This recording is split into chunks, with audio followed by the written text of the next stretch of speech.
Sa herë sot gjatë ditës ke qenë fizikisht me një ven, po me ndresh diku tjetër. Sa herë e ke pa telefonin deri sot dikush fliste me ty. Apo sa herë ke mendu për të nesërmen duke ngrënë drekën tani. Ne jetojmë në epokën e shpërgjendrimit madh. Jena vazhdimisht lidhur me botën përmes ekraneve, por jena të shkput nga jeta që po ndodh fiks para syve tonë.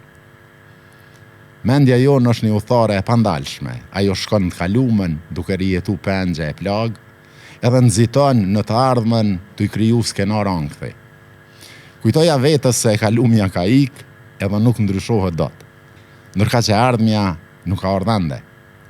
E vetmja kohë ku ne kemi fuqi të veprojnë është tash, tani. T'jetosh në të tashmen nuk është luks, është domosdoshmëri për shëndetin ton mendor. Arti i të qenit i praneshëm ndryshon çdo gjë. Kur je i fokusuar aty, kur je plotësisht aty, puna jote bëhet më cilësore. Marrëdhëniet tua përmirësohen, sepse njerëzit e ndjejnë kur po i dëgjon me vëmendje të plotë. Jetëgjatësia e momenteve të bukura nuk matet me minuta, po matet me nivelin e pranisë tuaj në to. Sot, të ftoj ta bësh një premtim të vogël.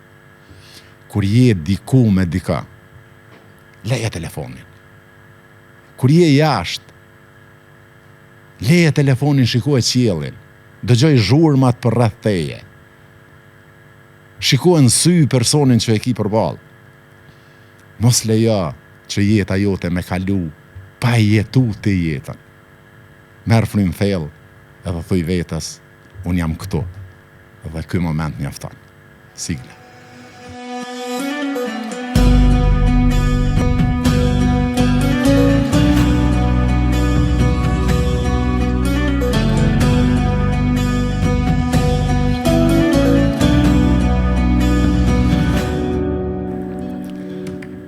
Mirë se erdhët në Infinity.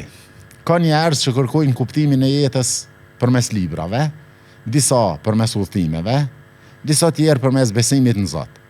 Por ka edhe njerëz që i bashkojnë krejt këto në një rrugë të vetme. I ftuari im sot është njëri prej tyne, që ka zgjedhur të ecë mes dy botëve, mes heshtjes të maleve edhe zhurmes në rrjetet sociale, mes shpirtnorës edhe aventurës, mes fjalës të librave të shejt edhe përvojës të jetë. Është hoxh si profesion, por është edhe aventurier, një zon shumë i njohur në rrjetet sociale për krejt njerëzit që dëgjojnë edhe flasin shqip. Hoxh, mirë se erdhën në Infinity.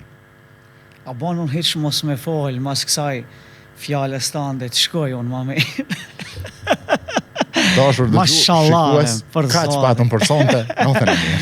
Mashallah. Edhe të kisha dash ta përshkruaj veten s'do e kisha arrit këtë që e bën ti. Zakonisht ne që punojmë me media ose me marketing, kur ja u bëj unë, ja u përpiloj skenarin firmave, çuditen edhe ato una, këtë punë e bëja. Faleminderit shumë. Edhe është kënaqësi për mua të marr pjesë në një emision shumë të sinqert, ku nuk është